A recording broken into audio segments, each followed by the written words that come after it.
নবী সাল্লাল্লাহু আলাইহি ওয়াসাল্লামের জন্মের আগেই তার বাবা চলে যান, ইতিম মুহাম্মদ সাল্লাল্লাহু আলাইহি ওয়াসাল্লাম।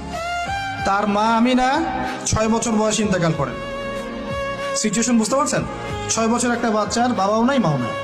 তার দাদা আব্দুল মুত্তালিব তাকে সাথে রাখেন, খুব আদর করেন, খুব মহব্বত করেন, যেখানে যান সাথে করে নিয়ে যান। তিনি নেতা মানুষ, তার পাশের চেয়ারে তাকে বসতে দেন, বলেন আমার এই নাতি একদিন সাইয়্যেদ হবে, নেতা হবে, এই কথা বলেন। তিনি ইন্তেকাল করলেন 8 বছর বয়সে। তারপরে দায়িত্ব পেলেন চাচা আবু তালেব। নাম কি? এই 8 বছর বয়স থেকে নিয়ে নবী সাল্লাল্লাহু আলাইহি ওয়াসাল্লাম নবী হয়েছেন 40 বছর বয়সে, আর মক্কায় ছিলেন 13 বছর, প্রায় 53 বছর। প্রায় 53 বছর পর্যন্ত, 8 থেকে 53 বছর পর্যন্ত, এই যে লম্বা সময় চাচা আবু তালেব নবী সাল্লাল্লাহু আলাইহি ওয়াসাল্লামকে পাহাড়ের মতো প্রোটেক্ট করেছেন, পাহাড়ের মতো। পাহাড়ের পিছনে আপনি দাঁড়ালে কি বাতাস লাগবে? এভাবে তিনি প্রোটেক্ট করেছেন নবী সাল্লাল্লাহু আলাইহি ওয়াসাল্লামকে।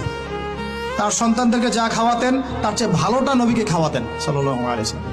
স্পেশাল রান্না তৈরি করে তাকে ডেকে নিয়ে বসতেন, কারণ এতিম ছেলে, মনে কষ্ট আছে, হয়তোবা সবার সামনে বলতে পারে না, ব্যাপারটা বুঝেন না? তিনি এইভাবে ট্রিট করতেন। এমনকি নবী হওয়ার পরে আল্লাহর নবী সাল্লাল্লাহু আলাইহি ওয়াসাল্লামের বিরুদ্ধে পুরা সমাজ চলে গেল। কেউ গালি দেয়, কেউ বলে সাহের, কেউ বলে কাযযাব, কেউ বলে ফারিকুল জামা। মানুষ গালি গালা শুরু করলো, নিন্দা গীবত তহমত শুরু করলো, অর্থনৈতিক বয়কট শুরু করলো, সামাজিকভাবে বয়কট করা শুরু করলো। এমন কোনো অত্যাচার নাই যা নবী সাল্লাল্লাহু আলাইহি ওয়াসাল্লামকে করা হয় নাই। বুঝতে পারছেন কথা? এইরকম একটা সিচুয়েশনেও চাচা আবু তালেব তিনি বলছেন, তারা তোমার দিকে আসতে পারবে না দলে দলে যতদিন আমি আবু তালেব দাফন হচ্ছি না মাটির তলে। কথা বুঝতে পারছেন? তারা তোমার দিকে আসতে পারবে না দলে দলে যতদিন আমি আবু তালেব দাফন হচ্ছি না মাটির তলে। এইরকম মানুষ চাচা আবু তালেব।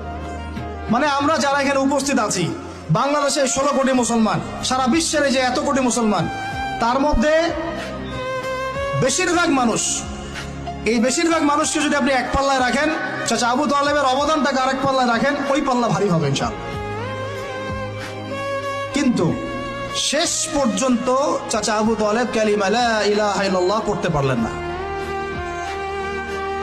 কথা কি বুঝতে পারতেছেন ভাই? নবী সাল্লাল্লাহু আলাইহি ওয়াসাল্লাম বারবার বলতেছেন, চাচা খালি একটাবার কালিমা পড়েন, আমি আল্লাহর কাছে আপনার জন্য সুপারিশ করব, আমি আপনাকে জান্নাতে নিয়ে যাব, চাচা খালি একটাবার সাক্ষ্য দেন, শাহাদা দেন। হলো না। হাদিসের মধ্যে আসছে চাচা আবু তালেবকে জাহান্নামের সবচেয়ে উঁচু স্থানে রাখা হবে